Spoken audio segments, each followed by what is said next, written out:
कैसे आप सभी। आज हम करेंगे दिसंबर 2019 का पेपर जो ऑनलाइन हुआ था, यानी कि 51 से लेके 150 तक होगा। 100 क्वेश्चन इसके अंदर आते हैं। हमें पता ही है कि जब ऑनलाइन स्टार्ट हुआ तो 100 क्वेश्चन आने शुरू हो गए हैं इसके। तो 51 देखते हैं दोस्तों, जो स्टार्ट करते हैं। पहला क्वेश्चन, मैं हूँ मोहन, और हम शुरुआत करते हैं पहले प्रश्न की। जैन ग्रंथ भगवती सूत्र के अनुसार काशी और कौशल के कितने गणराज्य पूर्वी भारत के शक्तिशाली महासंघ के अंग थे जिन्होंने मगध के राजा अजातशत्रु का विरोध किया? तो कईयों ने इसका 36 लगाया था, लेकिन इसका राइट आंसर 18 है। 18 इसका राइट आंसर है। नेक्स्ट देखते हैं, निम्न से किस स्थल पर मानव जीवाश्म पूरा पाषाणकालीन औजारों के साथ स्वस्थाने मानव पाए गए हैं? तो इसके एक बार आप ऑप्शन देखिए।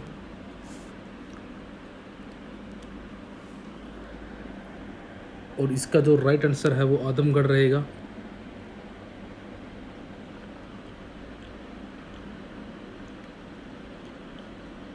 निम्नलिखित में से किस पूरा पाषाणकालीन स्थल पर एस्यूलियन औजारों के साथ पशुपात चिन्हों के एक समुच्चय का साक्ष्य मिलता है?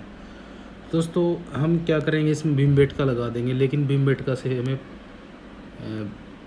चित्रकारी सी मिलती है, यानी कि जो आदिमानव वगैरह ने की हुई है, कुछ ऐसा माना जाता है।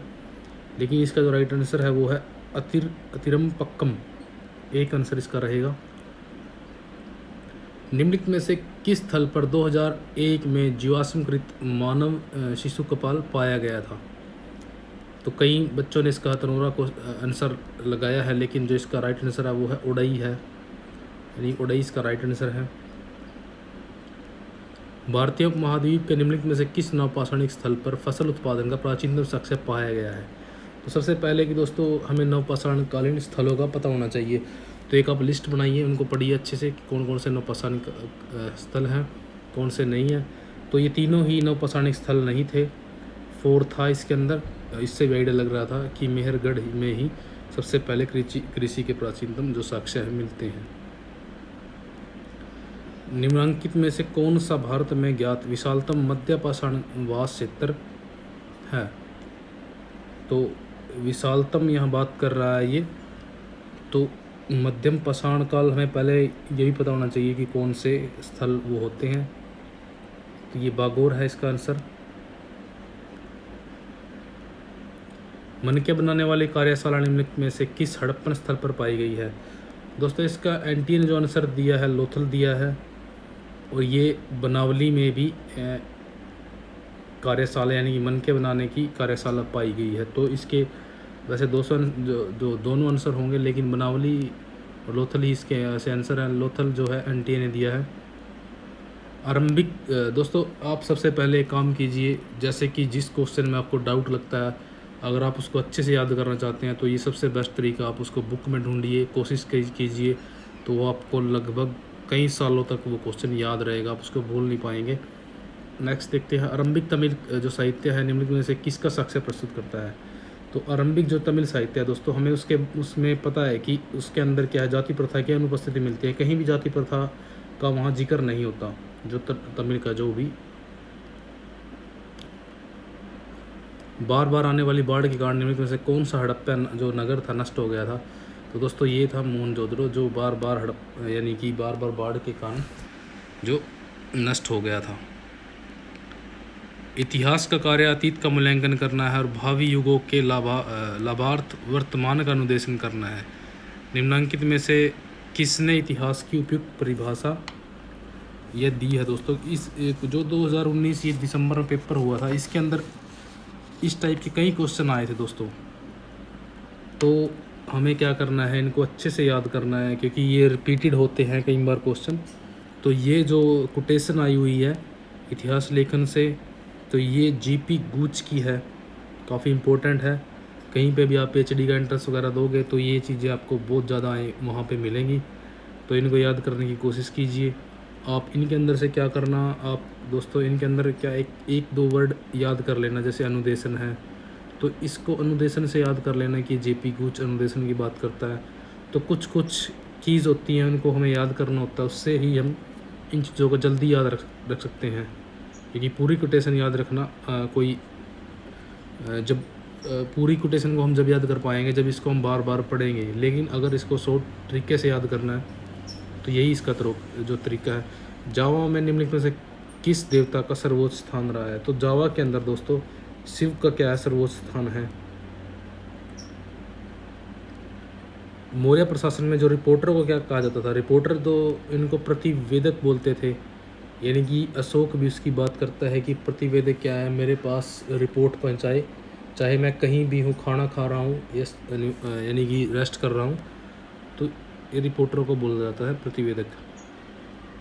मेगास्थनीज के अनुसार एस्टिनोमोई मौर्य प्रशासन में से क्या था? तो ये जिले का प्रशासन का प्रभारी था। एक एग्रोनोमी होता है और एक एस्ट्रोनोमी, ये दो उसने बताए हैं जो मेगास्थनीज का वर्णन करता है दोनों का। तो इनके नाम आपको याद होना चाहिए और ये किस से रिलेटेड थे, ये चीज़ें आपकी क्लियर होनी चाहिए दोस्तों। फरिश्ता लिखते हैं उनके देश में अच्छी बसावट थी और जनता उनकी सत्ता के प्रति समर्पित थी। मालाबार, सिलोन तथा अन्य देशों के रईसों ने उनके दरबार में दूत रखे हुए थे, प्रतिवर्ष महंगे उपहार भेजे जाते थे। तो सबसे पहले आपको फरिश्ता का पता होना चाहिए किसके टाइम पीरियड में ये लिखता है और कहाँ से कहाँ तक की ये बात करता है। जो ये कोटेशन यहाँ पे इसने दी है, जो ये बात कर रहा है, यह कर रहा है बुक्का प्रथम के शासन की, जो विजयनगर का प्रशासक था। निम्नलिखित में से कौन सा राजस्व मुक्त भूमि अनुदान नहीं था? सबसे पहले आप ध्यान दीजिए कि नहीं इसने पूछा है। श्रेयगुल के अंदर राजस्व मुक्त था, यानी कि ये इसमें राजस्व वगैरह जो भी होता था वहाँ से जिसको ये मिलती थी वही लेता था, लेकिन जो राजा था वो राजस्व इससे नहीं लेता था, तो ये मुक्त था। मत्स्य मास भी मुक्त थी। और ये पुण्य उदक जो है ये नया नाम है, ये आपको अच्छे से याद रखना है। ये भी भूमि अनुदान, यानी कि इसके अंदर भी राजस्व जो भूमि अनुदान से यह भी मुक्त थी। जो अलतमगा ये जागीर है, इसका राइट आंसर सेकंड है। यह राजस्व भूमि अनुदान नहीं था, यानी कि ये राजस्व मुक्त भूमि अनुदान नहीं था। अलतमगा जागीर, और आपको इसका पता होना चाहिए, जहांगीर ने स्टार्ट की थी, जहांगीर ने इसको शुरू किया था। और इसकी खासियत ये है कि ये वतन के, यानी कि जो वतन जागीर होती थी उसके जैसी ही थी। अब आपको वतन जागीर के बारे में थोड़ा पढ़ना होगा खुद। क्लासिकल संस्कृति जो संस्कृत भाषा के दिल्ली जो स्थित दीर्घ जो पालम बावली अभिलेख है में जो संभवतः दावा किया गया है कि राजा के सुशासन के कारण भगवान विष्णु समस्त चिंताओं को त्याग कर क्षीर सागर में शांतिपूर्ण सेनरत है। किस राजा के बारे में दावा किया गया? दोस्तों सबसे पहले आपको पता होना चाहिए कि पालम बावली जो अभिलेख है किसकी बात करता है, तो ये बलबन की बात करता है। ये बलबन के बारे में ही बताया गया है। इस टाइप के 2 या 3 अभिलेख मिले हैं, जो एक तो अलाउद्दीन खिलजी की बात करता है और एक बलबन की। 2 ही राजा हुए हैं, इनकी ही ये संस्कृत के अभिलेख बात करते हैं। तो आपको उनको अंतर उनमें पता होना चाहिए कि कौन सा किसके अंदर। उस सुल्तान की पहचान कीजिए जिसने काजी की सलाह पर शरीयत को कार्यान्वित करने से इनकार कर दिया। लास्ट टाइम अभी क्वेश्चन आया था 2021 में, जो पेपर हुआ था 2020-21 के अंदर, लास्ट जो भी हुआ एग्ज़ाम, सेम क्वेश्चन आया था, रिपीट क्वेश्चन हुआ है सेम यही। इसके अंदर भी अलाउद्दीन खिलजी उसका आंसर आया है क्वेश्चन का। तो अलाउद्दीन खिलजी ही था जो शरीयत को कार्यान्वित करने से इनकार कर दिया था, यानी कि ये काजी की सलाह नहीं मानता था, यानी कि यह उलेमा वगैरह की सलाह से नहीं, खुद की सलाह से ये कार्य करता था। तो ये आपको याद रखना है। निम्नलिखित में से किस सुल्तान को पहले अली गुरसप के नाम से जाना जाता था? दोस्तों अली गुरसप हमें पता है कि ये अलाउद्दीन खिलजी का यानी कि नाम था। किसके यात्रा वृत्तांत में भारतीय जनता की भौतिक अवस्था का वर्णन निम्नानुसार किया गया है?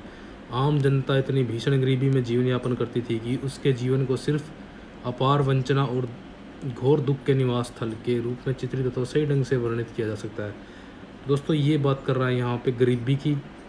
तो आपको पता होना चाहिए कि गरीबी के बारे में ज़्यादा वर्णन किसने किया है? तो ये किया है जो फ्रांसिस्को पेलसार्ट था, इसने रीमांस ये ट्रेंटाई जो भी इसकी बुक है, इसके अंदर आपको यहाँ पे इनकी बुक्स भी पता चल रही है कि इसकी रहेला है, बर्नियर की ट्रैवल्स इन मुगल एम्पायर है, ट्रैवनियर की ट्रैवल्स इन इंडिया है। तो नाम याद रखने की कोशिश कीजिए आप कई बार ऐसे ही चीज़ें दोबारा रिपीट हो जाती हैं, मैचिंग में भी आ जाती हैं, तो क्वेश्चन से ही क्वेश्चन बनते हैं। और मेरा मानना ये है कि आप अच्छे से इन क्वेश्चन को भी करोगे तो भी आपको बेनिफिट मिलेगा। जितने भी एग्ज़ाम हुए हैं अभी तक आपको बहुत बेनिफिट मिलेगा, नहीं आप बहुत से क्वेश्चन गलत कर दोगे। बनारसी दास ने 1641 में किस भाषा में एक अतिरोचक आत्मकथा अर्धकथानक लिखी? जो अर्धकथानक क्या होती है कि ये यानी कि जवानी जो आदमी की जवानी होती है, यानी कि बच्चे कोई टाइम पीरियड होता है इसका, तो उसके अंदर जो चीज़ लिख देता है इंसान उसको अर्धकथानक बोलते हैं, कुछ ऐसा मैंने इसके बारे में पढ़ा है। तो ये लिखी है इसने ब्रज भाषा के अंदर। और ये भी आपको याद रखना है कि ये बनारसी दास किस भाषा का कवि है 1641 के अंदर।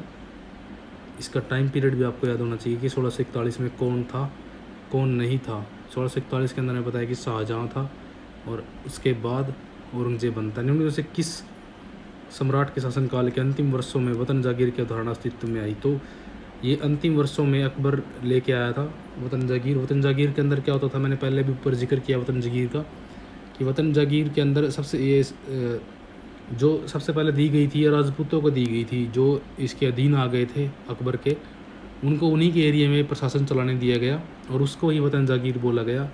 जो भी वो राजस्व वगैरह मिलता था वो खुद ही रख लेते थे या थोड़ा बहुत हिस्सा इसको भेजते थे सेंटर को,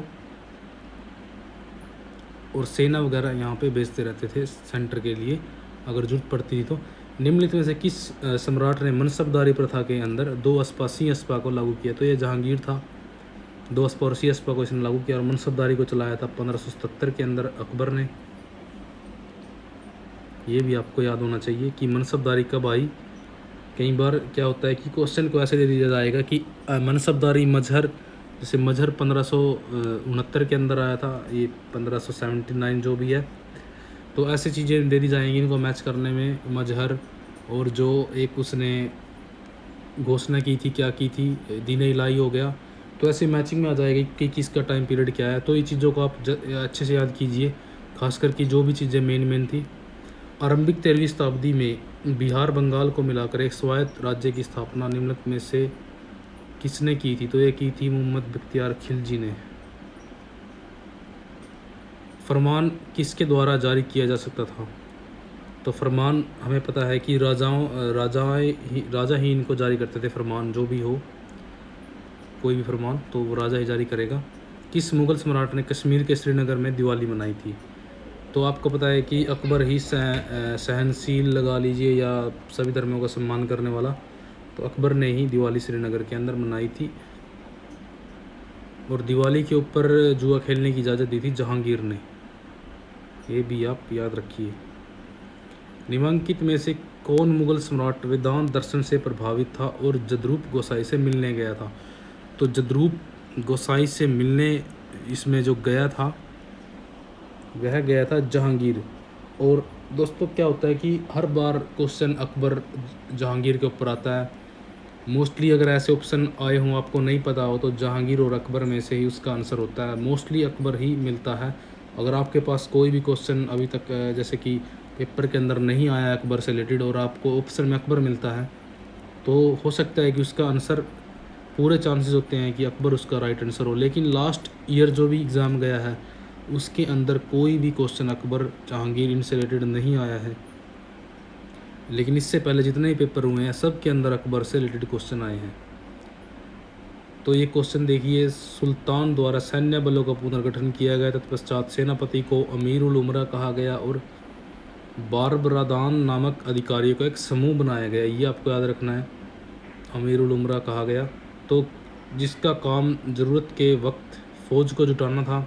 इसके अलावा 200 जो भी ये सिलारदान थे जिनका काम सुल्तान के निजी शस्त्रों का संरक्षण था। सुल्तान के 400 अंगरक्षक थे जिन्हें खासा खेल कहा जाता था। तो ये यहाँ पे बात कर रहा है, किसकी बात कर रहा है? आप एक बार इसके ऑप्शन देखिए कि यह यहाँ पे किस राजा की यहाँ बात कर रहा है।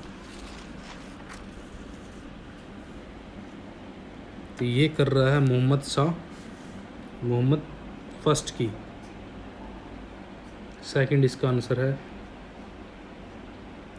स्टार ऑफ इंडिया यूरोपियनों और भारतीयों दोनों के लिए नाइटहुड की एक गैर आनुवंशिक उपाधि प्रदान करना किस वर्ष से शुरू किया गया? तो ये किया गया था 1861 से।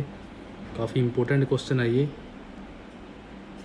मैं चाहता हूँ कि अलग अलग रेजिमेंटों में भिन्न भिन्न और प्रतिस्पर्धा भावना रहे ताकि आवश्यकता पड़ने पर सिख हिंदू पर और गोरखा उन दोनों पर बिना हिचक के गोली दाग सके। यह निम्नलिखित में से किसका कथन है? तो ये जो कथन है दोस्तों, ये है चार्ल्स वुड का। चार्ल्स वुड का ये कथन है और काफ़ी इम्पोर्टेंट ये इसका कथन माना गया है। ये आपको अच्छे से इनको याद करना है। कई बार ये चीज़ रिपीट हो सकती है, मैं आपको बार बार बोल रहा हूँ। दीनबंधु मित्रा द्वारा लिखे गए किस नाटक में बंगाल के बंगाल मजदूरों के शोषण को उजागर किया गया? तो इसके बारे में पता है कि नील दर्पण है और लीलावती भास्कर की रचना है। शायद मुझे लग रहा है कि भास्कर की लीलावती भास्कर, आप एक बार देख लेना। वैसे आपकी कोशिश ये होनी चाहिए कि इनका पता होना चाहिए आपको कि ये किसकी रचनाएं हैं। तो ये कमले कामिनी भी शायद दीनबंधु मित्र की ही रचना है। आप इनको अच्छे से सर्च कीजिए एक बार, क्योंकि यही चीज़ें कई बार ऑप्शन में आ जाएंगी। निम्नलिखित में से पलामू यानी कि रांची की किस जनजाति ने 1857 के विद्रोह में भाग नहीं लिया था? तो मुंडा और उराव जो थे, इन्होंने क्या किया था? इसमें विद्रोह में भाग नहीं लिया था। आधुनिक संगीत के विषय में क्वेश्चन आए हैं, तो आप किसके क्वेश्चन, जो ऐसे क्वेश्चन आते हैं ये काफ़ी ट्रिकी होते हैं और इनको हमें पहले इनके बारे में हमें थोड़ा पता होना चाहिए कि ये क्या क्वेश्चन में हमसे ये क्या बात पूछना चाहता है। तो इसके आप एक बार ऑप्शन देखिए। 19वीं सदी में दरबारी संरक्षण में कमी, एक नई पश्चिमी शिक्षा प्राप्त वर्ग का उदय जिसने शास्त्रीय संगीत को दरबार और मंदिरों से निकालकर धर्मनिरपेक्ष बनाने की कोशिश की, और जो एक नए सांस्कृतिक परिवेश का घोतक है। ये 19वीं सदी की बात कर रहा है और बिल्कुल राइट बात कर रहे हैं यहाँ पे। नए सांस्कृतिक परिवेश ने शास्त्रीय संगीत की संरचना और रूप में मौलिक बदलाव किए, ये बिल्कुल राइट है। एक समुदाय के रूप में राष्ट्र के उभार में भारतीय शास्त्रीय संगीत को उपयुक्त तरीके से परिभाषित, पुनर्गठित, पोषित और उपभोगित किया, ये भी सही दिया गया है। नहीं पूछा है तो हमें पढ़ने की जरूरत ही नहीं रही, फोर्थ वाला।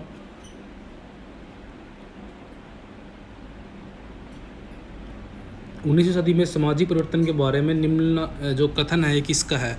सामाजिक मुक्ति की दिशा में हुई समस्त प्रगति अवस्था विधि से अनुबंध विधि में और परिवार और जाति व्यवस्था के नियंत्रण से व्यक्ति की स्वेच्छा जनित सब आरोपित नियंत्रणों में परिवर्तन का सूचक है। तो ये किसका कथन है? और ये 19वीं सदी की बात कर रहा है। आपको यही पता होना चाहिए कि 19वीं सदी के अंदर इनमें से कौन कौन से ये जो दिए गए हैं नाम ये थे। तो ये जो कोटेशन है ये कही थी गोविंद रनाडे ने। अपराध का पता लगाने और साक्ष्य के लिए बंगाल पुलिस ने सर्वप्रथम किस वर्ष अंगुली छापा प्रणाली का प्रयोग किया गया था? तो ये किया था 1897।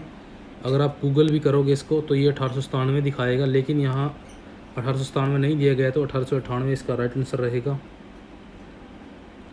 निम्नलिखित सत्याग्रह का नेतृत्व महात्मा गांधी ने नहीं किया था। तो इसके अंदर क्या पूछा गया है कि किसका नेतृत्व महात्मा गांधी ने नहीं किया था? इसके बाद ऑप्शन देखिए। खेड़ा सत्याग्रह का उन्होंने किया था, रोलेट बिल के भी सत्याग्रह उन्होंने किया था, वैकोम सत्याग्रह में वो गए थे, और ये महद जो मीठा जलाशय सत्याग्रह है दोस्तों ये किया था अंबेडकर ने। अंबेडकर वैकोम सत्याग्रह पे वो बुलाने पर वहाँ ज़रूर गए थे गांधी जी, लेकिन ये महद मीठा ये इनसे रिलेटेड नहीं है, अंबेडकर से रिलेटेड है। कांग्रेस के कराची अधिवेशन 1931 में निम्नलिखित में से किस प्रतिनिधि डेलीगेट ने गांधी इरविन समझौते का विरोध नहीं किया? तो सबसे पहले आपको पता होना चाहिए जो विरोध करने वाले थे जमुना दास मेहता, यूसुफ मेहर अली, स्वामी गोविंदानंद, पुरुषोत्तम दास ठाकुर ने विरोध नहीं किया। तो ये 4 इसका राइट आंसर है। 1913 में किसने जो टिप्पणी की थी ये किसकी थी? भारतीय राष्ट्रीय कांग्रेस की स्थापना कोई भारतीय नहीं कर सकता था। यदि किसी भारतीय ने ऐसा अखिल भारतीय आंदोलन शुरू किया होता तो भारत के अधिकारियों के आंदोलन को अस्तित्व में ही नहीं आने दिया होता और उन दिनों राजनीतिक आंदोलन को लेकर इतना अविश्वास था कि यदि कांग्रेस के संस्थापक एक अंग्रेज नहीं हुए होते तो प्राधिकारियों ने आंदोलन को कुचलने का तत्काल कोई रास्ता ढूंढ लिया होता। तो ये कहते हैं गोपाल कृष्ण गोखले, गांधी के गुरु थे ये। किस इतिहास दर्शन शास्त्री ने कहा है कि समकालीन इतिहास जो है समस्त इतिहास क्या है, समकालीन इतिहास है। तो ये कहते हैं क्रोंचे का कथन है ये, और काफ़ी इम्पोर्टेंट है ये। मैं बार बार आपको बोल रहा हूँ इसके बारे में, इनको आप अच्छे से तैयार कीजिए। एक इतिहासकार द्वारा बरती जाने वाली सावधानियों के बारे में निम्नलिखित में से कौन सा कथन सही नहीं है। जो आप एक बार खुद से भी क्वेश्चंस को रीड कीजिए, कि खुद आप इसको पढ़ेंगे तो भी आपके जो आंसर हैं वो क्लियर हो सकते हैं। आप खुद इनके आंसर एक बार लगाने की कोशिश कीजिए वीडियो के अंदर ही। उसे पाठ में वह परिवर्तित नहीं करना चाहिए जो लेखक द्वारा नहीं कहा गया। प्रलेख की प्रत्यक्ष जांच से प्राप्त तथ्यों को तर्कना से प्राप्त नतीजों के साथ भ्रमित नहीं किया जाना चाहिए। यदि तर्कना से कोई संदेह उत्पन्न होता है तो रचनात्मक कल्पना से निष्कर्ष निकाले जाने चाहिए। इतिहासकार को अविद्यमान का अन्वेषण नहीं करना चाहिए। तो फोर्थ तो इसका राइट आंसर है, यानी कि फोर्थ तो सही दिया गया है। और आप एक बार खुद भी इसको देखिए। मुझे भी इसके थोड़ा इस क्वेश्चन में डाउट हो रहा है दोस्तों। आप इसका, वैसे मैं कोशिश करता हूँ इसका लगाने की। यदि तर्कना से कोई संदेह उत्पन्न होता है तो रचनात्मक कल्पना से निष्कर्ष प्रलेखन की प्रत्यक्ष जांच से प्राप्त तथ्यों को तर्कना से प्राप्त नतीजों के साथ भ्रमित नहीं किया जाना चाहिए। ये सेकंड भी सही हो जाएगा। उसे पाठ में वह परिवर्तित नहीं करना चाहिए जो लेखक द्वारा नहीं कहा गया। ये भी राइट लग रहा है। इसमें थर्ड इसका आंसर मुझे लग रहा है जो नहीं आएगा, लेकिन आप खुद इस क्वेश्चन को खुद से एक बार ट्राई करना दोस्तों अच्छे से। ये मैं इस पर डाउट कर रहा हूँ। इतिहास लेखन की बाह्य आलोचना जो निम्नलिखित में से कौन सा प्रक्रिया सही नहीं है। तो प्रलेख के लेख का पता लगाना ये सही है। व्याख्या परक आलोचना करना ये इसमें सही नहीं है। प्रलेख का स्थान निर्धारण, प्रलेख का काल निर्धारण, लेखन की वास्तविक स्थिति और मास का वार्षिक क्या है पता लगाना, तो ये दो इसमें सही नहीं है। राइट आंसर इसका 2 है। ये 3 इसमें जो सही दिए गए हैं। अभिलेखित साक्ष्यों के अनुसार प्राचीन भारत के निम्नलिखित में से कौन से नरेश कुशल संगीतज्ञ थे। तो एक खारवेल के विषय में पता चलता है कि ये संगीतज्ञ था। समुद्रगुप्त का तो हमें पता ही है कि वीणा बजाते हुए। तो इसमें ए और डी इसका राइट आंसर रहेगा। ए और डी देखिए, तो इसका आंसर है। स्तूपों के बारे में कौन से कथन सही हैं। बुद्ध ने अपने अस्थि अवशेषों पर स्तूप के निर्माण का आदेश दिया था, बिल्कुल सही दिया गया है। स्तूपों के निर्माण की जो प्रथा है प्राक बौद्ध काल में थी, ये भी सही है। जैन धर्मावलंबियों ने भी प्रारंभिक काल में स्मारक के रूप में इसका निर्माण किया था, ये भी सही है। सारनाथ का वर्तमान धमेक स्तूप जो है प्राचीनतम स्तूपों में से एक है। क्योंकि दोस्तों अगर हम सारनाथ के धमेक स्तूप की बात करते हैं तो ये प्राचीन में नहीं आएगा। ये कोई रानी थी जिसके बारे में पहले भी क्वेश्चन आया हुआ है लास्ट एग्ज़ाम्स के अंदर, तो उसने सारनाथ के अंदर बनवाया था कोई, और ये लगभग 700-800 ईस्वी के अंदर या 1000 ईस्वी के बीच में, मेरे नाम उसका याद नहीं आ रहा जो कौन सी रानी थी। तो ये तो प्राचीनतम नहीं है, तो ये गलत हो जाएगा। ए, बी और सी इसका राइट रहेगा, तो 2 इसका राइट आंसर है, ए, बी और सी।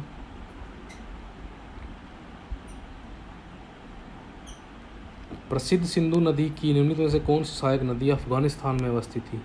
तो ये हमें सबसे पहले क्या है, मैप से ही क्या नदियों की जो स्थिति हमें पता होनी चाहिए। अगर हम वैसे भी मैप देख लेते हैं कि कौन सी नदी कहाँ से गुजर रही है, तो उससे भी हम इसका आइडिया लगा सकते थे। हरी जो रुद्र नदी है ये अफगानिस्तान के अंदर है, कुंभा भी और क्रोमो भी। लेकिन जो ये वित्सता नदी है ये पाकिस्तान के अंदर है। तो ए, बी और सी इसका राइट आंसर है। 3 इसका राइट आंसर रहेगा। भारत के बारे में मैगस्थनीज के मौलिक विवरण खो गई, क्योंकि दोस्तों क्या है, जो मैगस्थनीज के मौलिक यानी इसने जो खुद लिखा था वो चीज़ें इससे लुप्त हो गई थी, यानी कि वो इससे गुम हो गई थी, मान लें कि जो हमें अभी मिलती हैं। लेकिन वो इसकी जो मौलिक रचना है उसके बारे में हमें जो विवरण हमें मिलता है वो एरियन और डियोडोरस इसके अनुसार मिलता है। ए और बी इसका राइट आंसर है। स्ट्रैबो हो गया, एरियन हो गया, डियोडोरस हो गया, और भी एरियन कई ऐसे नाम हैं जिनके विवरणों में यानी कि मैगस्थनीज का वर्णन जो उसकी इंडिका है उसके जो वृत्तांत उसने उसमें लिखे हैं वो हमें उसमें मिलते हैं। और एक स्ट्रैबो अकेला ऐसा है इनमें से जो मैगस्थनीज के विवरणों को झूठा कहता है। ये चीज़ भी आप याद रखिए।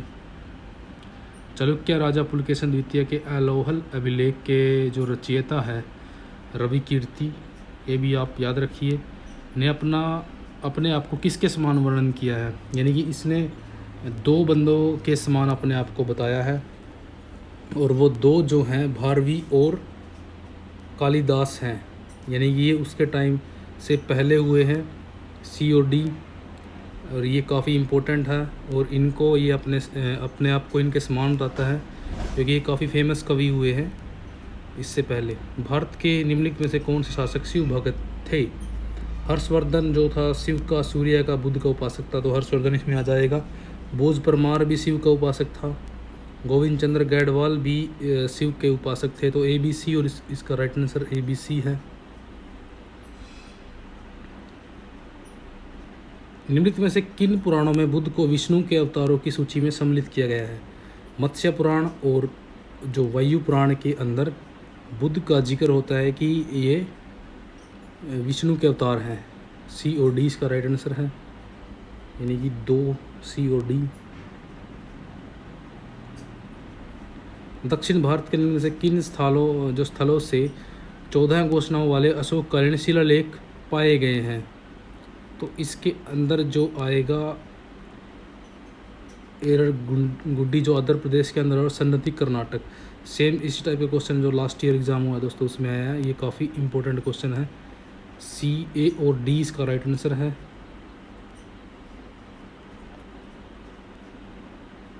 सुल्तान अलाउद्दीन खिलजी के बारे में से कौन से कथन सही हैं? उसे मालूम था कि नमाज कैसी पढ़ी जाए, लेकिन उसने कभी रोज़ा या उपवास नहीं रखा है, इसके बारे में सही दिया गया। उसने नशीले पेयों को निषिद्ध किया, क्योंकि हम उसके बारे में अगर पढ़ते हैं तो हमें पता चलता है कि अलाउद्दीन खिलजी ने नशीले पेय शराब को बंद कर दिया था, क्योंकि जो उसकी पत्नी थी मलिका, उसका नाम था मलिका जहान, वो और उसका जो पुत्र हुआ है आगे अलाउद्दीन का, वो रंगरलिया मनाते थे, कुछ ऐसा उसके बारे में विवरण मिलता है। तो इस वजह से वो अलाउद्दीन खिलजी की तरफ ध्यान भी नहीं देते थे, तो उसने ये चीज़ें बंद कर दी थी। उसने सरदारों को मनचाही संख्या में विवाह करने के लिए प्रेरित किया। ऐसा कुछ नहीं था दोस्तों, उसने प्रेरित नहीं किया था। उसने जो सरदार होते थे उस टाइम पे उसके, तो अपनी मर्ज़ी से विवाह ना करके ये अलाउद्दीन खिलजी की मर्ज़ी से विवाह करते थे। ऐसा उसने एक नियम लागू कर दिया था उस टाइम पे। तो सी इसका पे सही नहीं है, जो ये 4th वाला है। इस शरीयत के अनुसार राज्य चलाता था, तो इसमें ए और बी सही हैं, 2 इसका राइट आंसर है। अमीर खुसरो की रचनाएं इनमें पूछी गई हैं कौन कौन सी हैं? तो ये चारों रचनाएं उसकी हैं, हस्त बैसत और मतला उल अनवर और खजाइन उल फतू, जो इसके अंदर अलाउद्दीन खिलजी और उसकी विजयों का वर्णन है, ये आपको पता होना चाहिए। नूर सिपहार जो है ये भी उसकी रचना है, इसके अंदर उसने निज़ामुद्दीन औलिया का जिक्र किया है। ये 4 की 4 रचनाएं उसकी हैं, तो इसका right answer A B C D ये सारी हो जाएगा। निम्नलिखित में से कौन शाहजहाँ के चित्रकार थे? तो सबसे पहले हमको पता होना चाहिए कि कौन से किसके टाइम में हुए हैं। समरकंदी शाहजहाँ के टाइम में हुआ है। जो अब्दुल समद है ये अकबर और जहांगीर के टाइम में हुआ है। मीर हासिम ये शाहजहाँ के टाइम में हुआ है। मीर सैयद अली जो है ये अकबर और जहांगीर के टाइम में हुआ। तो मीर समरकंदी और मीर हासिम जो है ये शाहजहाँ के टाइम में थे। ए और सी इसका राइट आंसर है। नेक्स्ट देखते हैं जो गुलबर्गा की जामा मस्जिद के विशेषताओं में से संबंधित है। तो इससे संबंधित कौन से सही चीज़ें हैं? ये भारत ईरानी तत्वों से गुथे हुए हैं और इनका अलग नहीं किया जा सकता, तो ये सही है। संपूर्ण संरचना विशालकाय स्तंभ युक्त छतदार भवन है, इसमें खुला प्रांगण है, ऐसा तो वहाँ पे नहीं है। 7 पंक्ति में व्यवस्थित छोटे गुंबदों से संपूर्ण छत आच्छादित है, तो ए और बी इसमें सही हैं और सी और डी इसमें गलत हैं। इसमें जो सही पूछा गया है तो वो ए और बी इसमें सही हैं। ए बी और जो डी है दोस्तों इसमें सी, अकेला सी ही गलत है। ये इसमें मुझसे जो मिस्टेक हुई है कि इसके अंदर जो डी सही है, ए अकेला सी ही गलत है। तो ए बी और डी इसका राइट आंसर है।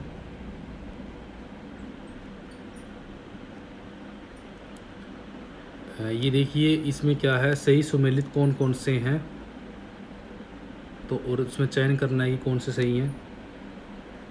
सूबा के अंदर तरफदार, वतनदार, ये डी वाला नहीं होता, वतन के अंदर वतनदार नहीं होता। सरकार के अंदर जो है फौजदार होता है, सूबे के अंदर तरफदार होता है, परगना के अंदर सरदार नहीं होता। तो सही हो जाएंगे ए और सी। तो ए किसका राइट आंसर रहेगा। बल्ख और बदकशा जो इसके बारे में जो क्वेश्चन आया है तो मुग़ल सम्राट की बल्ख और बदकशा पर क्या है, मुग़ल सैन्य अभियान के संबंध में कौन से सही हैं। सही हमें देखने हैं। मुग़ल सम्राटों की उद्घोषित इच्छा थी कि वे अपनी पैतृक भूमि को पुनः प्राप्त करें। ये बिल्कुल सही चीज़ दी गई है बल्ख और बदकशा के बारे में, क्योंकि ये हार गए थे कंधार वगैरह के एरिया में। ये पड़ती हैं चीज़ दोनों, काबुल कंधार के एरिया में। तो ये पैतृक इच्छा थी इनकी, यानी कि पैतृक भूमि भी थी, क्योंकि बाबर वगैरह वहीं से संबंध रखता था। तो इनकी इच्छा थी कि इसको प्राप्त कर लें। शाहजहाँ जो है बल्ख और बदकशा के शासक नज़र मोहम्मद को दंड देना चाहता था, जिसकी काबुल पर निगाहें थी। तो ये भी यहाँ सही है। और आपको याद होना चाहिए दोस्तों, ये चीज़ याद रखिए, काफ़ी इंपॉर्टेंट दी गई है कि उस टाइम उसका समकालीन शासक नज़र मोहम्मद था। तो ये भी आपको याद रखना है। ये दोनों सही हैं। शाहजहाँ दारचकों को बल्ख के स्वतंत्र शासक के रूप में गद्दी पर बिठाना चाहता था, ये यहाँ गलत दिया गया है। शाहजहाँ शहजादे औरंगज़ेब को बदकशा की जागीर देना चाहता था, तो ये भी यहाँ गलत दिया गया है। ऐसा शाहजहाँ ने नहीं किया। तो 1 और 2 इसमें सही रहेगा। 3 इसका राइट आंसर है।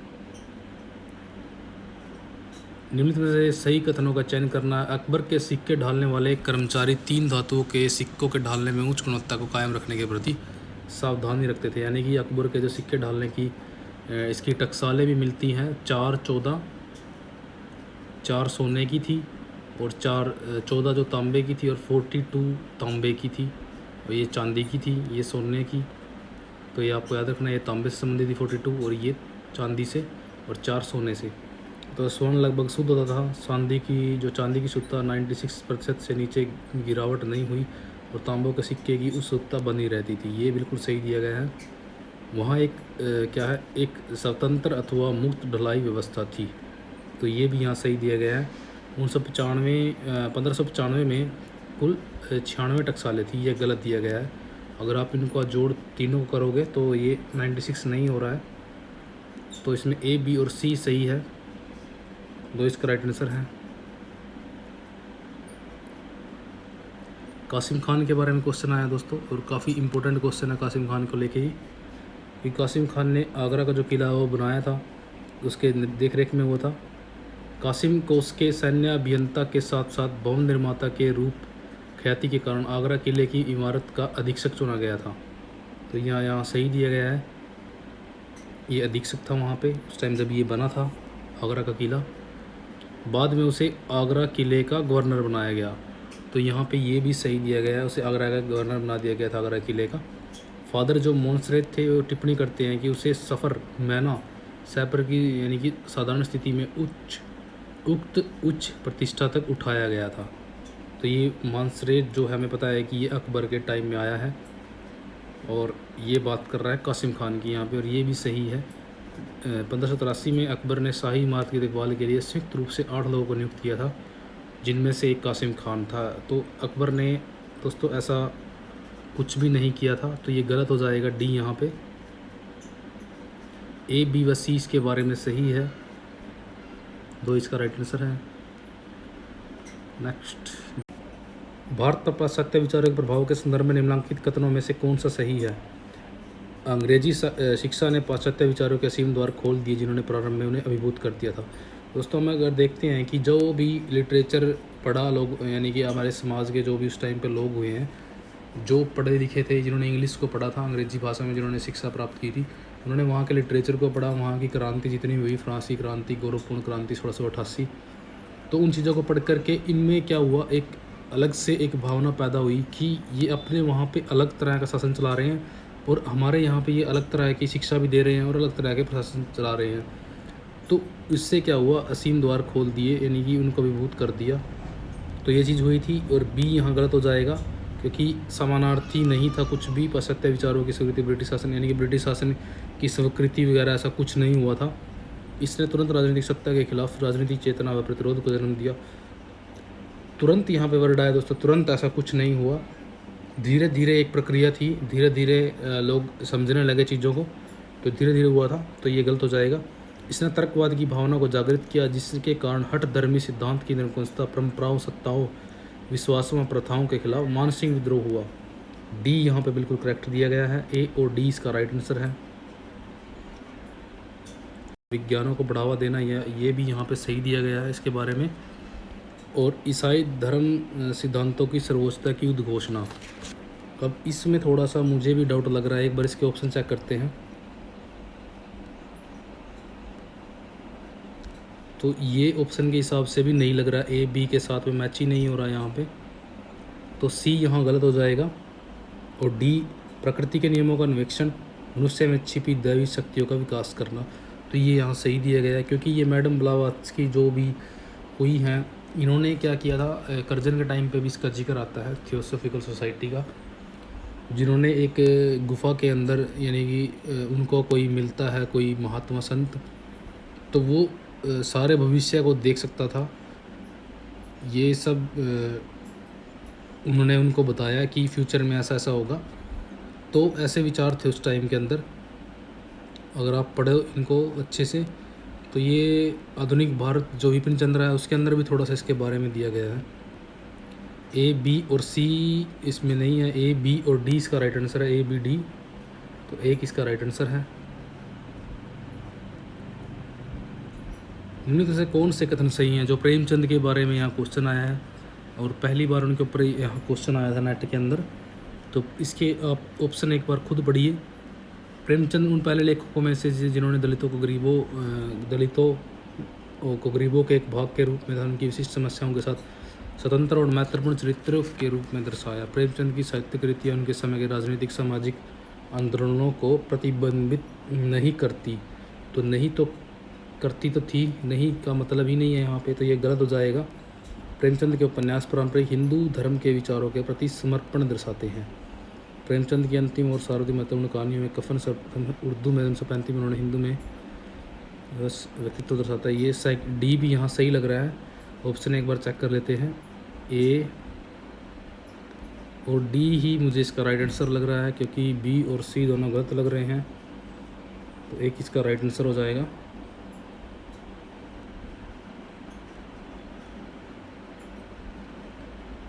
निम्नलिखित में से कौन सा कथन सही है? जो ऐतिहासिक विधि के बारे में देखिए, ऐतिहासिक विधि एक जटिल प्रक्रिया है जिसमें सूचना के स्रोतों की खोज, उसका आलोचनात्मक मूल्यांकन, संश्लेषण और प्रतिपादन सम्मिलित है। ये यहाँ सही दिया गया है। यदि प्रदीप्ति का आधार केवल संयोग है तो तर्क किया जाना चाहिए, ये गलत दिया गया है यहाँ पे। प्रलेख के पंथ विशेष रूप से सरकारी प्रलेख के विकास का अधिकांशतः श्री लियोपोल्ड वान रांके को दिया जाता है, ये यहाँ पे सही दिया गया प्रलेख के बारे में। ओसवाल्ड स्पेंगलर का इतिहास दर्शन इतिहास को प्राचीन, मध्ययुगीन, आधुनिक के बीच यूरोपीय अवधिकरण पर तीव्र प्रहार से प्रारंभ होता है, ये भी यहाँ पे सही दिया गया है। तो ए सी डी इसका राइट आंसर है। और आपको इसके लिए दोस्तों सौरभ जो झारखंड चौबे की बुक आती है वो, उसके अंदर आपको इसके बारे में सारा सही मिल जाएगा। ए सी डी दो इसका राइट आंसर है। तो आपको बुक्स पढ़नी चाहिए इतिहास लेखन से संबंधित, जो भी है, ये अचकारक हो गया, झारखंड चौबे हो गए, तो ये बुक्स काफ़ी इंपॉर्टेंट के बारे में। कथनों में से कौन से कथन सही हैं? सही हमें देखने हैं। तो सामाजिक सुधार व बौद्धिक जागरण के लिए उन्होंने प्रयासों का मूलभूत सिद्धांत मानवता थी, तो मानवता के ऊपर उन्होंने काम किया, ये तो राइट हो जाएगा। ये प्राचीन शास्त्रों के पुनर्व्याख्याता की प्रभावोत्पादकता में विश्वास नहीं करते थे, ये गलत दिया गया है। शास्त्रों का पर उनका पूरा विश्वास था। उन्होंने आधुनिक वैज्ञानिक देशज शिक्षा के प्रसार के लिए अथक प्रयास किए, ये यहाँ पे सही दिया गया है। और उन्होंने मानव समानता पर आधारित सामाजिक सुधार के लिए कार्य किया, जैसे कि 1856 का जो भी अधिनियम है विधवा पुनर्विवाह, तो ये इनके समय यानी कि इन्होंने ही मेन इनका योगदान था उसके अंदर। तो ACD इसका राइट आंसर रहेगा।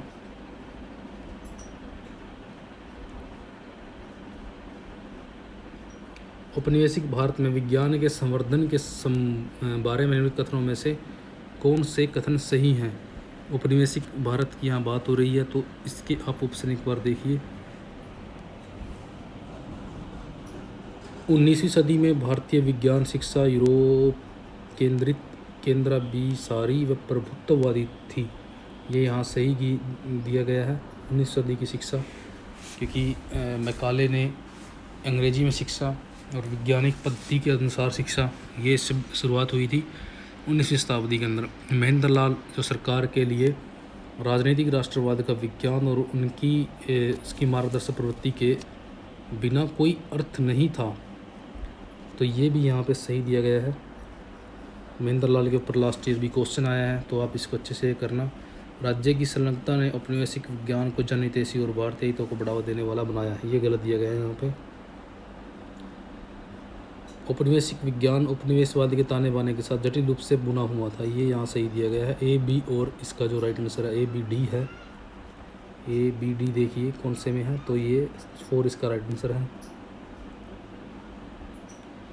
अभी यहाँ पे इनके जो तीर्थंकर जो थे और इनके जो इनसे संबंधित यानी कि जो चिन्ह था वो दिए गए हैं और उनको मैच करना था।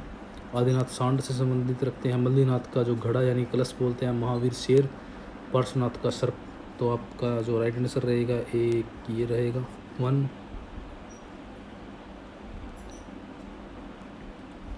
यहाँ पे सूचियों को संबंधित करना था कि कौन सी किससे मैच होती है। तो अगर हम लोथल में देखते हैं तो लोथल के अंदर कलश सावधान मिलता है हमें, तो इसके हिसाब से भी इसका राइट आंसर अगर देखा जाए तो D का अगर 2 देखते हैं हम, D में 2 एक ही दिया गया है दोस्तों, तो इसका राइट आंसर 4 हो जाएगा। तो इसके हिसाब से आप मैच कर लेना, क्योंकि मैंने इसके हिसाब से अकेले से इसको मैच कर दिया था क्वेश्चन को। तो ये ताबूत A4 में हो जाए, A में 1 हो जाएगा यानी कि हड़प्पा से, और B का 4 यानी कि विस्तारित समाधान सनोली से मिला है, और ताबूत हड़प्पा से संयुक्त समाधान मिलेगा मोहनजोदड़ो से। ये जो ग्रंथ और इनकी विषय वस्तु क्या क्या थी इनको मैच करना था। मानसार हमें पता है कि ये वास्तुकला से संबंधित है, वृत्त जातक ज्योति से संबंधित है, 10 रूपक नाटक से संबंधित है, भुवन कोश भूगोल से संबंधित है।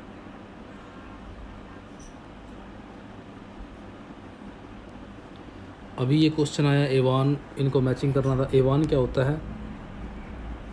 ये एक स्तंभ युक्त विथिक गैलरी को एवान बोलते हैं, और बरादरी जो ये बरादरी वर्ड है ये स्तंभ युक्त एक मंडप को बोलते हैं। पेविलियन इनके नाम भी आप याद रखिए। और जो ट्रिबिएट ये है ये बोलते हैं एक स्तंभ और लिंटन पर आधारित एक संरचना सिद्धांत। ये काफ़ी यूनिक क्वेश्चन था। काशिकारी टाइल मोजेक को बोलते हैं, तो इसके हिसाब से आपका राइट आंसर रहेगा A का 3 फर्स्ट इसका राइट आंसर है। फिरदौस मकानी बाबर के संस्मरणों का यानी कि तुर्की से फारसी में अनुवाद करने से अकबर के समक्ष इसने प्रस्तुत किया। तो अकबर के टाइम में अब्दुल रहीम खान था, इसने ही इसको अकबर के समक्ष फारसी में अनुवाद करके इसको सौंपा था। तो अब्दुल रहीम खाना बैरम खान का बेटा था, आप याद रखिए ये भी। यानी कि इन पुस्तकों को क्या करना है, हमें मैच करना है कि कौन सी पुस्तक किसकी है। तो इनायत खान शाहजहाँनामा युगम सुमेलित नहीं है, किस किसके नहीं है, तो एक ही इसमें से आंसर होगा। भीमसेन की है नुस्खा दिल खुशा, ये भी सही है। मोहम्मद काजिम की आलमगीर नामा है। मोहम्मद वारिस की ये बहार आज़म नहीं है, ये किसी और राइटर की है। अब मुझे भी उसका अभी नाम जो है याद नहीं आ रहा है कि वो कौन सा राइटर था जिसने ये लिखी थी। तो आप खुद से इसका सर्च करना, लेकिन शायद इसका हाँ, ये बहार जो आज़म बुक है दोस्तों, ये है अब्दुल कादिर नाजिर की। अब्दुल कादिर नाजिर की बुक है, यही इसका आंसर है। अब ये जो बुक्स आई हैं इनको हमें मैच करना था कि कौन सी किसकी है। तो मार्क प्लाक का हमें पता है, इन्होंने लिखी है हिस्टोरियंस क्राफ्ट। मार्क प्लाक से संबंध रखती है, यानी कि डी का एक, अगर डी का एक देखें तो एक ही के अंदर दिया गया दोस्तों, काफ़ी इजी था इस हिसाब से तो ये। और सी का 4 हो जाएगा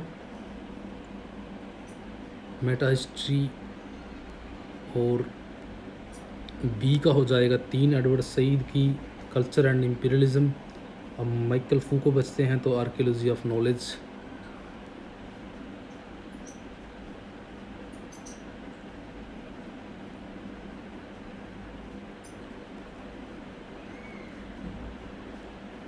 अब बुक्स हैं, इनको मैच करना है। आरजी कोलिंगवुड की है द आइडिया ऑफ हिस्ट्री। ए का अगर 2 देखें तो ये 2 ऑप्शन बनते हैं। दीपेश चक्रवर्ती की है द कॉलिंग ऑफ हिस्ट्री, यानी कि सी का 4 देखते हैं। सी का 4 दिया गया है, तो इसका 3 इसका राइट आंसर हो जाएगा दोस्तों इसके हिसाब से। ए का 2 और बी का जो होगा 1 होगा। तो आप इनको याद कीजिए दोस्तों अच्छे से। काफ़ी एरिक हॉब्सन की जो ऑनेस्टी हो जाएगी, तो काफ़ी इम्पोर्टेंट है ये बुक्स, हर बार रिपीट होती हैं। अभी ये क्वेश्चन है नाटककार और नाटक किसका, कौन सी रचना है। तो विजय तेंदुलकर ने लिखा था, घासीराम कोतवाल। अंधा युग है धर्मवीर भारती की। तो इनके हिसाब से मैच करें ए का 3 और बी का 4। ए का 3 और बी का 4, तो 4 इसका राइट आंसर हो जाएगा। सी का 2 गिरीश कर्नाड है वदन। हबीब तनवीर की आगरा बाज़ार, तो ये इजी पढ़ रहा था वैसे। अब कौन सी नई सुमेलित है। सुरेंद्र नाथ बनर्जी की द नेशन एंड मेकिंग है। जो वैलेंटाइन चिरोल है इनकी ये बुक नहीं है, क्योंकि वैलेंटाइन चिरोल ने लोकमान्य तिलक के ऊपर ही केस किया था, यानी कि लोकमान्य तिलक ने केस नहीं किया दोस्तों, लोकमान्य तिलक ने केस किया था चिरोल के ऊपर, क्योंकि चिरोल ने लोकमान्य तिलक को कहा था कि ये भारत में अशांति का जनक है, तो इन्होंने केस कर दिया था। हालांकि ये केस हार गए थे।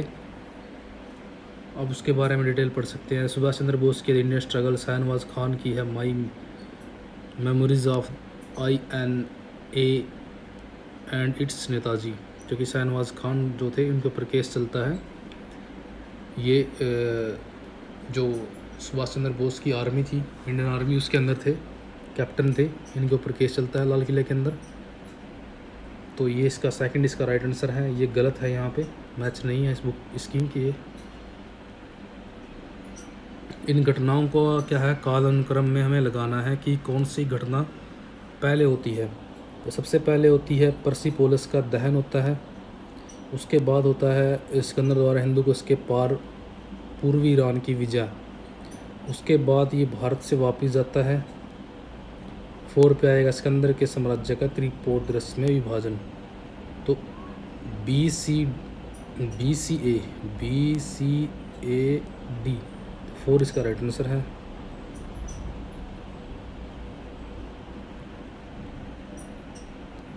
अशोक के प्रस्तर स्तंभों पर यूनानी शासकों का जिस क्रम में उल्लेख हुआ है, उनको हमें बताना है कि सबसे पहले किसका उल्लेख हुआ है और उसके बाद में किसका उल्लेख हुआ है।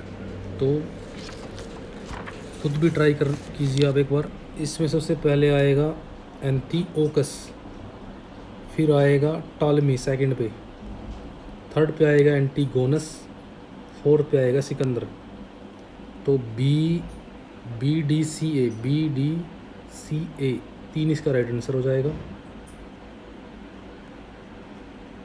इलाहाबाद स्तंभ में उल्लेखित समुद्रगुप्त द्वारा विजयी दक्षिणापथ के राज्यों को क्रम अनुसार लिखिए। क्रम के अनुसार लगाना था, तो सबसे पहले कौन सा आएगा उसके बाद कौन सा आएगा, ये हमें इसके बारे में थोड़ा पता होना चाहिए। सबसे पहले आएगा पिष्टपुर, उसके बाद आएगा कांची, फिर आएगा वेंगी, और ये आएगा देवराष्ट्र। यानी कि सी बी डी ए 3 इसका राइट आंसर है।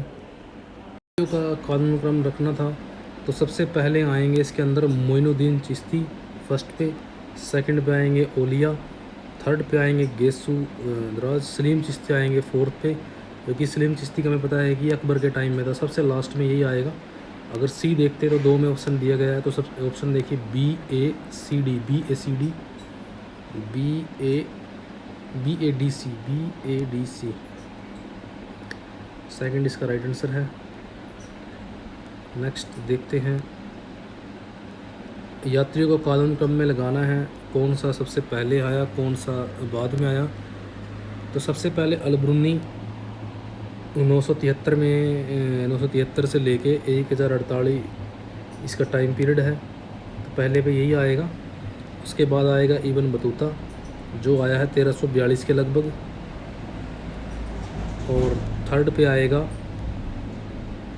सिद्दी ली रईस, थर्ड पे ये आएगा, और फोर्थ पे आएगा विलियम फिंच। ये अकबर के टाइम में आया है और ये आया है जहांगीर के टाइम में। तो इसके हिसाब से बी डी देखते हैं, बी डी ए सी एक में ही है, 3 में। और इन स्मारकों का क्या है, कालानुक्रम में लगाना है, सबसे पहले कौन सा आएगा उसके बाद कौन सा आएगा। तो अगर हम ध्यान से इस क्वेश्चन को करते हैं तो इसका आंसर हमें ऐसे ही मिल जाता, क्योंकि जो चार मीनार है ये 1591 के अंदर बनी है, और शेख सलीम चिश्ती का मकबरा फ़तेहपुर सीकरी ये भी अकबर के टाइम में है, और अकबर का मकबरा जो सिकंदरा में है जहांगीर ने बनवाया है ये इससे बाद में आएगा। तो ये क्वेश्चन आपके ऊपर छोड़ता हूँ दोस्तों, इसको आप खुद करना क्योंकि ये इम्पोर्टेंट है और आपके लिए आने वाले एग्ज़ाम में ये आपको कहीं भी मिल सकता है। तो इसको आप खुद करना, खुद इसकी डेट्स वगैरह ढूंढने की कोशिश करना ताकि आपको ये अच्छे से याद रहे।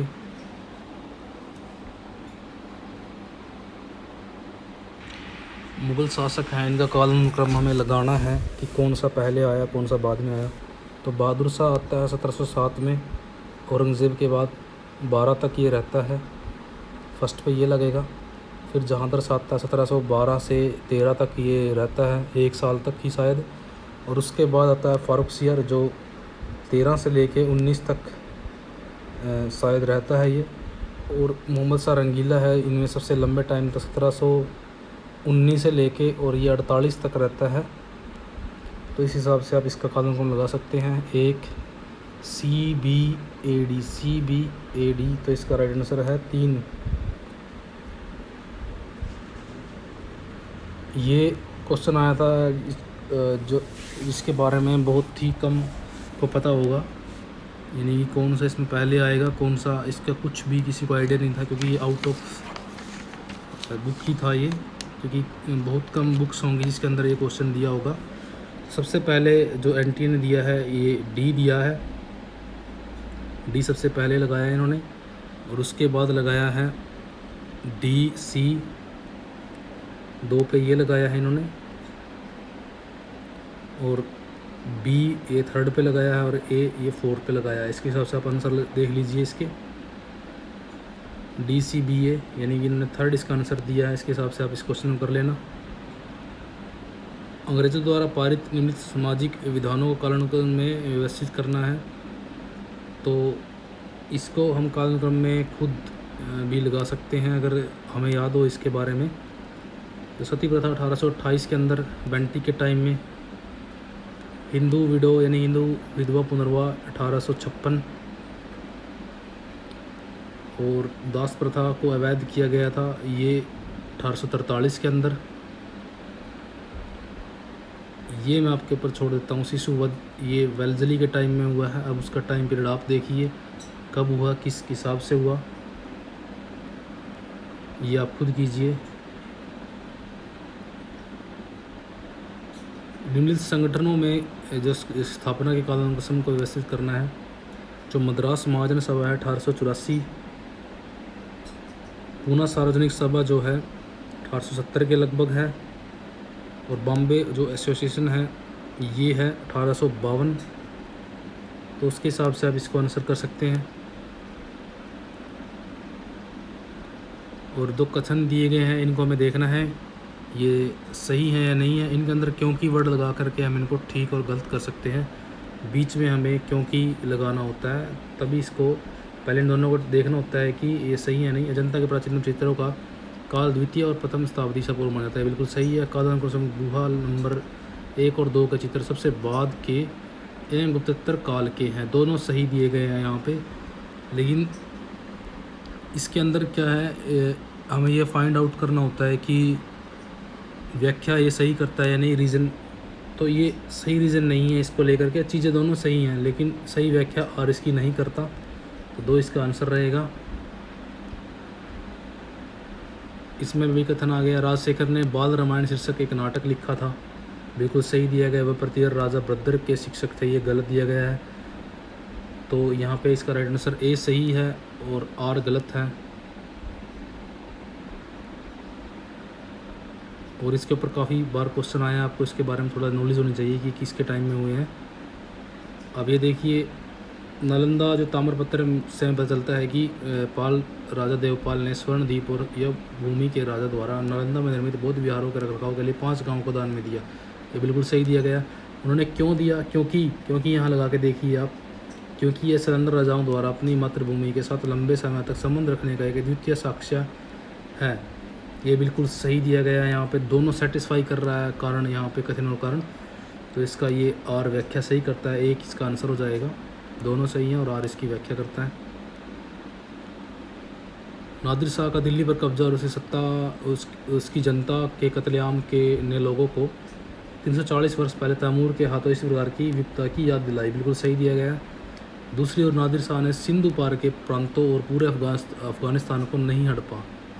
अगर आप नादिर शाह के बारे में पढ़ेंगे दोस्तों, सबसे पहले वो अफ़गानिस्तान को ही जीतता है, तभी वो यहाँ पे आता है। और अफ़गानिस्तान के अंदर एरिए के अंदर कुछ लेडीज़ होती हैं जो जोहर कर लेती हैं उससे डर करके। तो ये भी चीज़ आपको पता होनी चाहिए। तो ये अफ़गानिस्तान को हड़प लेता है, जीतता है। तो ए सही है और आर गलत है।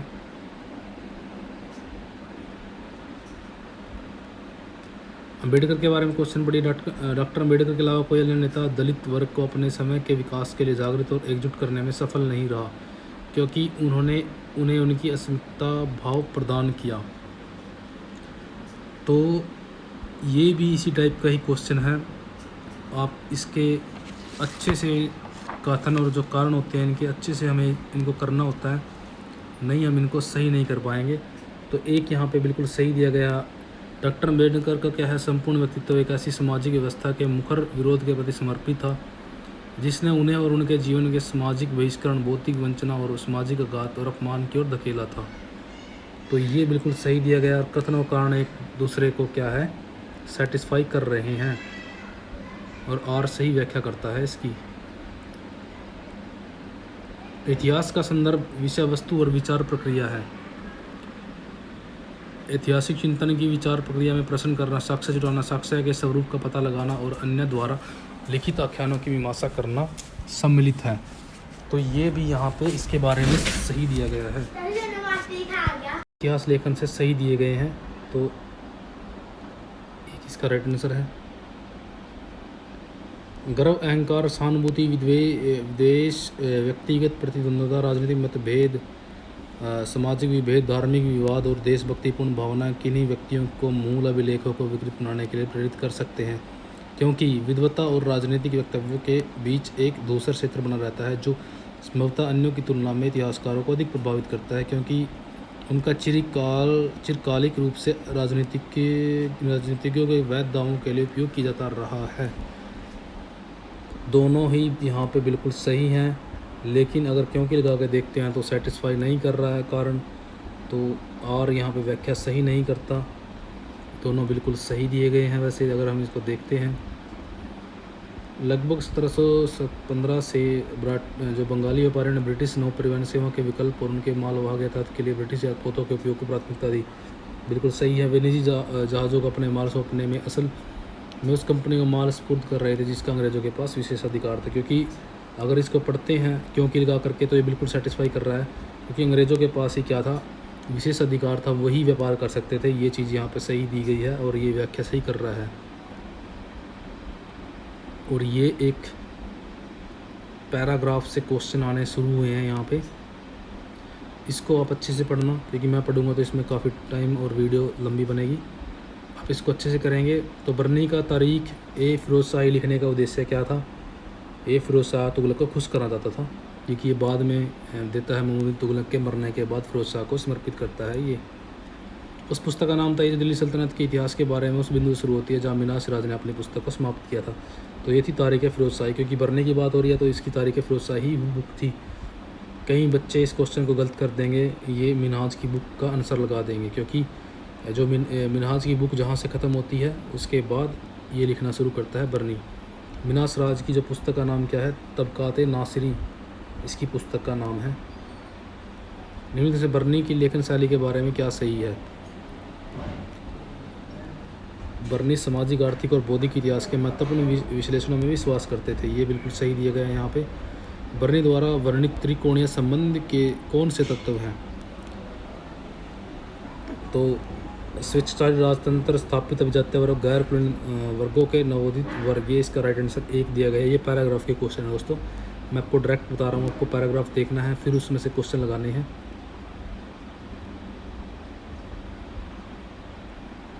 और ये भी आपको अच्छे से पढ़ना है जो 1857 के ऊपर आया हुआ है। पोज करके आप इसको अच्छे से पढ़ें और फिर इसके आंसर दें। मैं डायरेक्ट लगाऊंगा। हड़प की सिद्धांत हमें पता है डलहौजी ने दिया था। 1857 का विद्रोह का कारण नहीं था, आर्थिक शोषण सबसे मेन था। व्यापक असंतोष हो गया था, विदेशी शासन के प्रति घृणा हो गई थी। त्रिपुटी पूर्ण न्यायतंत्र था, तो एक बचता अफगान युद्ध, ये कारण मेन नहीं था इसका 1857 का। निम्नलिखित में से सही विकल्प को चुनना है, तो ये उसके हिसाब से आप क्वेश्चन करना है। इसमें सही विकल्प चुनना है। तो विभिन्न भूमि और राजस्व नीतियों के कारण भारतीय किसान अमीर हो गए, तो ये तो गलत है। अमीर तो नहीं हुए थे, गरीबी होते चले गए। ब्रिटिश भूमि और राजस्व नीतियों ने किसानों को कर्जदार बना डाला, ये बिल्कुल सही दिया गया है। न्यायतंत्र ने अत्याचारियों के विरुद्ध खड़े होने में गरीबों की मदद की, ये गलत दिया गया है। पारंपरिक जमींदारों और प्रमुखों से अंग्रेज़ों से अच्छा व्यवहार किया, ये गलत दिया गया यहाँ पे। तो इसका राइट आंसर 2 रहेगा। सही विकल्प चुनना था, तो सही यही है इसके अंदर। 1857 के विद्रोह को सिर्फ सिपाहियों की बगावत मानते हैं, तो ये थे जॉन डब्ल्यू के, राइट आंसर सेकंड है इसका। हड़प सिद्धांत के तहत इनमें से किस रियासत का विलय नहीं किया गया था? अगर हमें थोड़ी सी नॉलेज है दोस्तों, तो अवध क्या है 1856 में इसका विलय हुआ था और कुशासन के आरोप में हुआ था। अगर हम पैराग्राफ में नहीं पढ़ते, लेकिन पैराग्राफ के अंदर ये सेम क्वेश्चन ऐसे ही लिखा गया है पैराग्राफ के अंदर।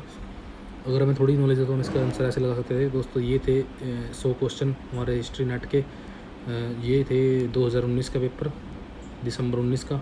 तो धन्यवाद दोस्तों देखने के लिए वीडियो को। जय हिंद, वंदे मातरम। लाइक सब्सक्राइब जरूर करना दोस्तों, ताकि मुझे भी मोटिवेशन मिले, मैं और वीडियो बनाऊं। जय हिंद।